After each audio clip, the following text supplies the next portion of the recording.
a huge showdown of kind of old SEC versus new SEC.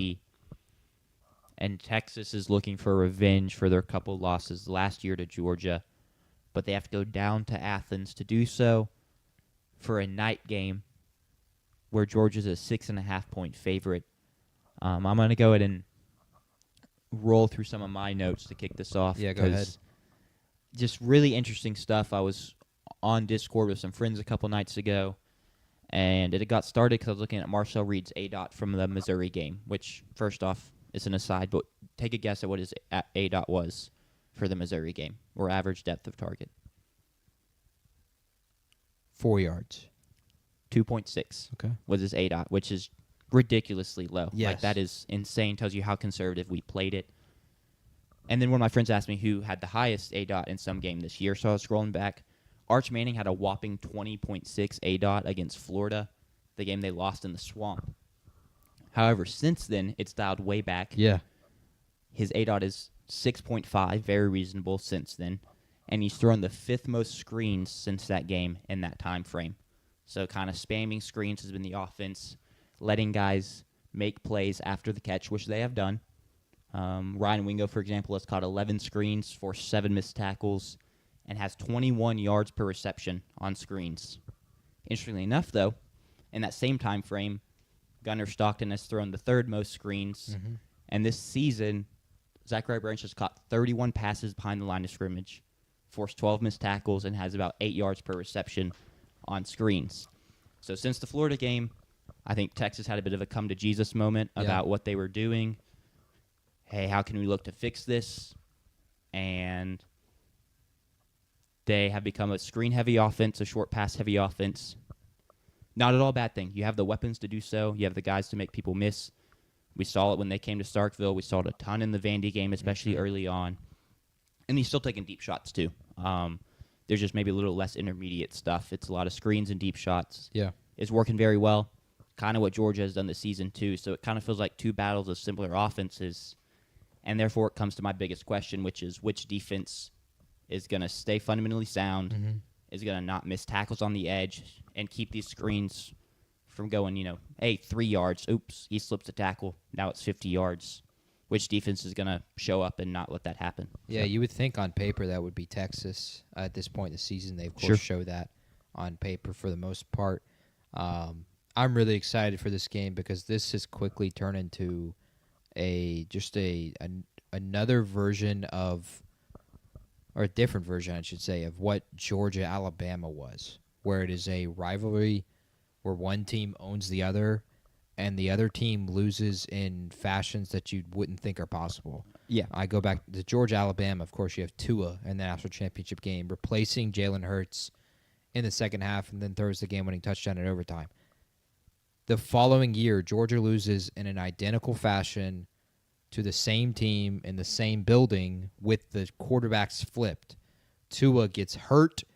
Jalen Hurts comes in and leads a comeback. And, of course, you have the Milroe game last year with Ryan Williams against Carson Beck. Just numerous heartbreaks for Georgia. I remember another one. The SEC championship, I think it was 2011 or 2010. Aaron Murray completes a pass short of the goal line in the Georgia Dome with 12 seconds left. They have no timeouts. They can't get another playoff. Georgia would have beat Bama. Bama ends up going on to win the national championship. This has quickly turned into that with only 2 matchups last year since Texas has joined the SEC. Last year, if you don't recall, which I didn't recall until I went back and watched the game again. If you don't remember the game in Austin, then I do not recall how insane it was. And first off, Georgia comes out guns blazing defensively. Carson Beck throws 2 picks on his first 2 drives of the game. Arch Manning replaces Quinn Ewers to end the first half. He gets nothing done. Dan Orlovsky came on the broadcast because he was in the studio and he was like, I think it's time for Steve Sarkisian to start Arch Manning. And then Arch Manning comes in immediately after that, which was hilarious that was in the highlight package. Another Dan Orlovsky miss is, Arch Manning's the most talented quarterback prospect ever. Yeah. Miss. Doesn't end up working out. And then you get in the second half. Quinn Ewers leads a touchdown drive to start the first half. And then a catastrophic moment in the game when Carson Beck throws a pick to Ja'Day Barron. Ja'Day Barron returns it. On the field, they throw the flag. They call pass interference. Steve Sarkisian can't believe it. Chris Fowler and Kirk Herbstreit, everyone else can't believe it because there was no pass interference, clearly. But they've already called it. The ball is already spotted. Georgia's offense is already on the field, and the Texas student section throws beer bottles and everything onto the field. We have a conference somehow between the referees, and they reverse a flag that had already been called. Unbelievable. Just absolutely unbelievable. It turns the game entirely because Texas scores on the very next play, and all of a sudden they are down by one possession. And Carson Beck, who had 2 picks in the game at that point, has to drive down the field. He ends up driving all the way down the field. They respond, and they end up winning the game 30-15. And then in the SEC championship, you have Carson Beck getting hurt again at the end of the first half, if I'm not mistaken, with the shoulder injury. Gunnar Stockton comes in and leads a comeback for Georgia. And this is how that rivalry's become. So I can't wait to see another chapter in that on Saturday. That just makes me feel so much more confident for Georgia, even though on paper you think Texas's defense has the chance to bow up. Yeah. I think Georgia actually in this game feels like they have something to prove more than Texas does.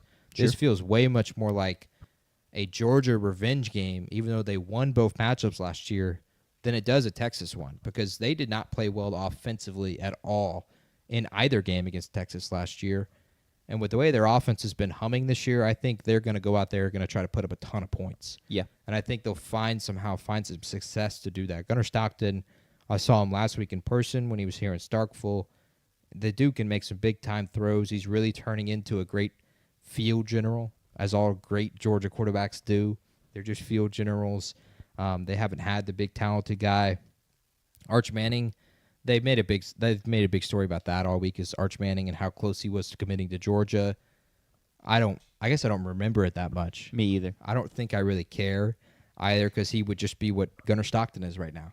A field general. That would be all he would be for Georgia. That's all they need. So that's really all they need with the way that they play. The big thing is, I've been talking about it for a month and a half. When is Georgia going to show their classic Georgia defensive game? And I think this is the one of just an unbelievable opportunity to do that against a Texas offense that is one-dimensional for the most part.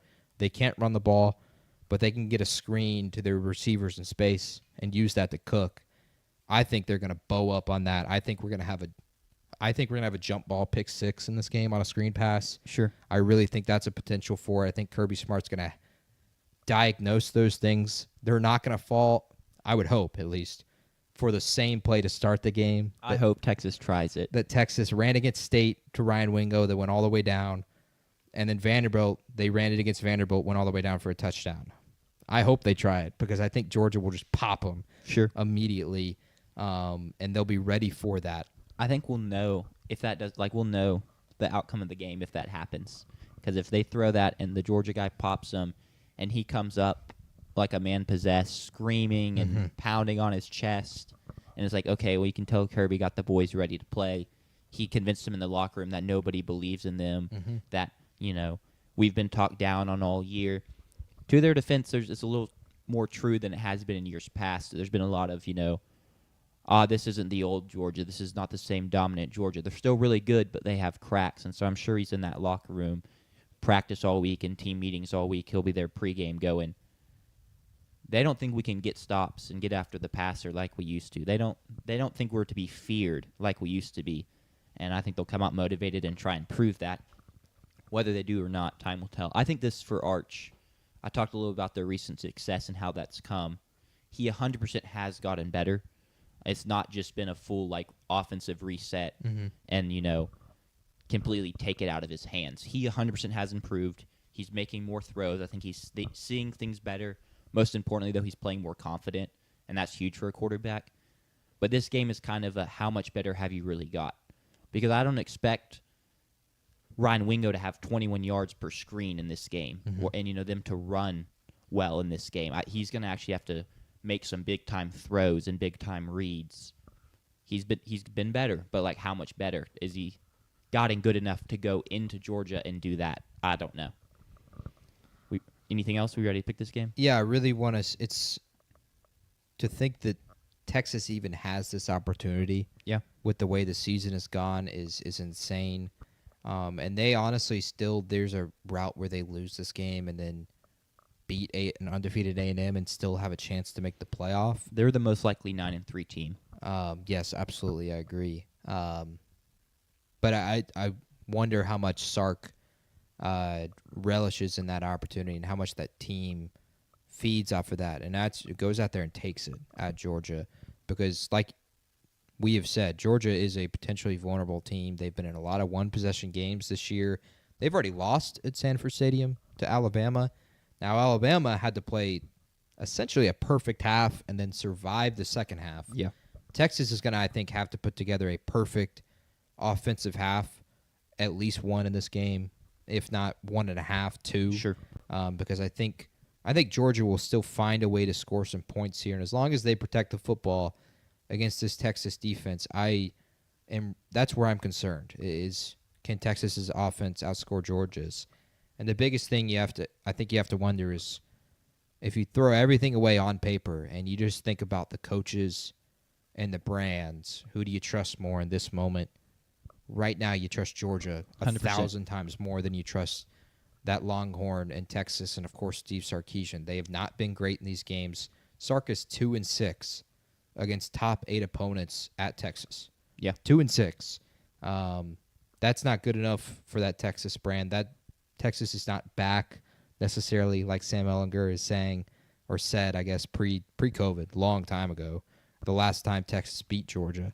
Yeah, in the Cotton Bowl. I trust Georgia a ton, immensely in this game. They're favored by 6.5. I think it's a perfect spread to pick Georgia as well. I think they'll do enough offensively. I don't trust Arch Manning in that offense in Sanford Stadium. Again, while Bama did win there, Georgia, what was it, 37 or something in a row? I don't think that was the number.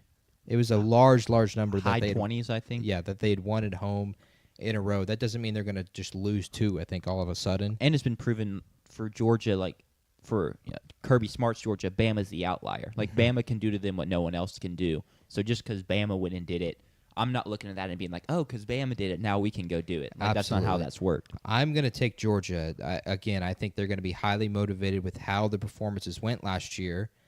And then Kirby Smart and that team, clearly they've shown that. I watched Kirby's press conference and another player's press conference, Bolden, I think the defensive. KJ Bolden? Yeah, KJ Bolden, the defensive back.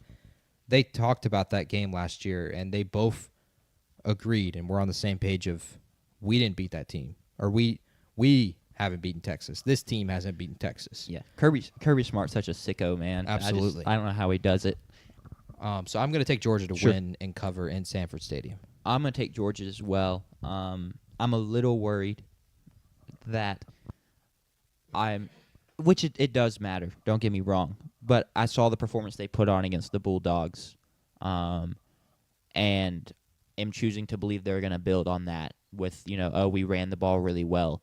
Nate Frazier looked fantastic, and I'm hoping that we don't get to after the Texas game and go, well, obviously Texas and State are not the same, so just because they did that to State, I should have known they weren't going to do that to Texas. And I'm not saying they're going to beat Texas. What was the final score of that game? 21, something like that?